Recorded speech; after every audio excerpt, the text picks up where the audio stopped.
Shalom, selamat pagi Bapak Ibu jemaat yang dikasihi Tuhan. Kiranya kita semua dalam keadaan yang sehat dan tetap bersukacita bersama dengan Tuhan.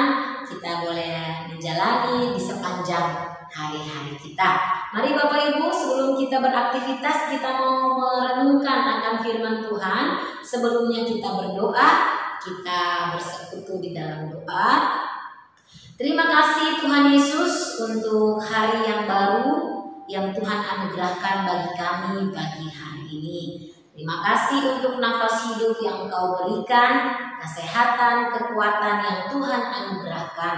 Sebelum kami melakukan berbagai hal di sepanjang hari ini, kami mau membaca, merenungkan firman-Mu. Kiranya firman-Mu kembali meneguhkan, menguatkan iman percaya kami. Di dalam nama Tuhan Yesus Kristus kami memohon. Amin. Ya, Bapak Ibu, firman Tuhan yang akan kita renungkan pada pagi hari ini adalah dari kitab Kolose pasal yang kedua, ayat 6 hingga ayatnya yang ke-15. Namun, saya hanya akan membaca ayat 6 dan 7 saja. Demikian firman Tuhan. Kamu telah menerima Kristus Yesus, Tuhan kita. Karena itu hendaklah hidupmu tetap di dalam Dia. Hendaklah kamu berakar di dalam Dia dan dibangun di atas Dia. Hendaklah kamu bertambah teguh dalam iman yang telah diajarkan kepadamu, dan hendaklah hatimu melimpah dengan syukur. Bapak Ibu, saudara-saudara yang dikasihi Tuhan, ketika kita menerima anugerah keselamatan dari Tuhan, tentu kehidupan kita tidak berhenti sampai di situ saja. Kehidupan rohani kita harus terus mengalami pertumbuhan. Pertumbuhan itu terjadi ketika proses pengenalan akan kebenaran akan Tuhan itu terus berlangsung di dalam kehidupan kita. Jadi sekali lagi, hal itu tentu tidak terjadi secara instan, tetapi ada proses yang harus kita jalani. Seorang teolog yang bernama Rick Warren, dia pernah mengatakan di dalam tulisannya, sasaran utama Allah bagi kehidupan kita di dunia ini bukanlah kenyamanan, melainkan pengembangan karakter. Allah ingin agar kita bertumbuh secara rohani dan menjadi serupa dengan Kristus. Menjadi serupa dengan Kristus. Itu yang Tuhan mau di dalam kehidupan kita. Nah, saudara-saudara yang dikasihi Tuhan, di dalam bacaan kita ini, Rasul Paulus ya mengingatkan, menasehati, ya mendorong jemaat Kolose supaya tetap bertumbuh secara rohani. Ya, kenapa? Tentu karena itu yang Tuhan mau. Dan yang kedua, konteks di mana jemaat Kolose tinggal adalah banyak berkembang ajaran-ajaran palsu, ajaran-ajaran sesat, filsafat-filsafat dunia yang menyesatkan.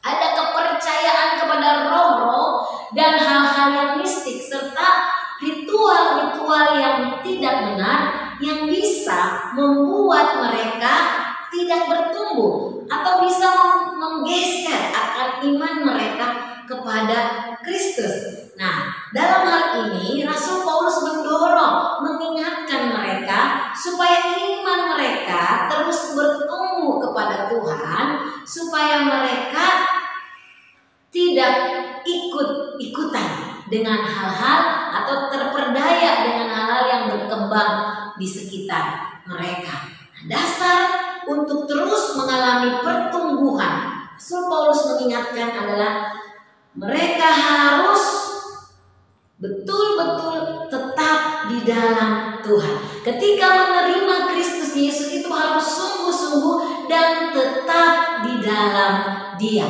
Kata tetap di dalam Dia artinya tinggal di dalam Kristus. Senada dengan Injil Yohanes pasal 15 ayat 4 yang mengatakan, tinggallah di dalam aku dan aku di dalam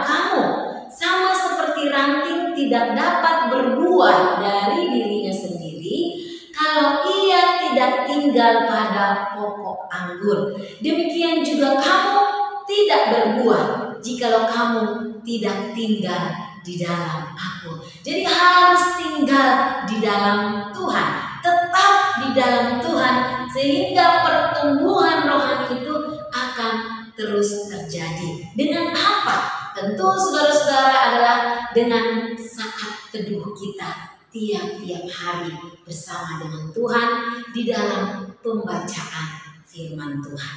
Saudara-saudara, di dalam menjalani kehidupan ini kan banyak hal tantangan yang kita hadapi.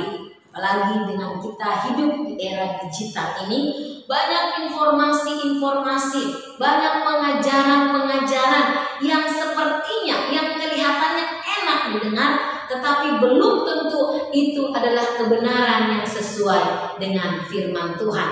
Saudara-saudara, kalau kita tidak memiliki pemahaman, pengenalan yang baik, yang benar akan Tuhan, maka kita pun bisa terseret di dalamnya. Untuk itu, saudara-saudara, sebagai orang-orang yang sudah mengalami keselamatan, mari kita miliki pengenalan yang baik akan Tuhan.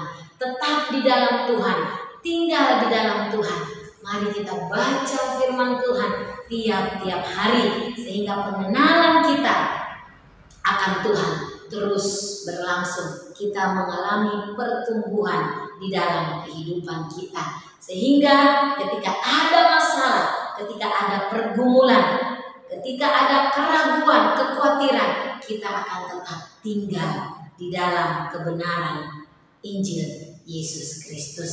Kiranya firman Tuhan ini boleh menolong kita, mengingatkan kita untuk tetap hidup sesuai dengan kebenaran firman Tuhan, sehingga kita penuh dengan ucapan syukur di dalam menjalani kehidupan kita. Tuhan menolong kita. Terima kasih Tuhan Yesus untuk kebenaran firman yang sudah kami baca dan kami renungkan. Kiranya ya Tuhan, kami boleh terus bertumbuh di dalam pengenalan yang baik akan Tuhan. Keselamatan yang Tuhan sudah anugerahkan kepada kami, biarlah kami boleh menghidupinya dengan ucapan syukur, dan kami makin dekat dengan Tuhan, memiliki pengenalan yang baik akan Tuhan melalui pembacaan Alkitab. Terima kasih Tuhan Yesus, terima kasih. Di dalam nama-Mu ya Tuhan kami memohon. Amin.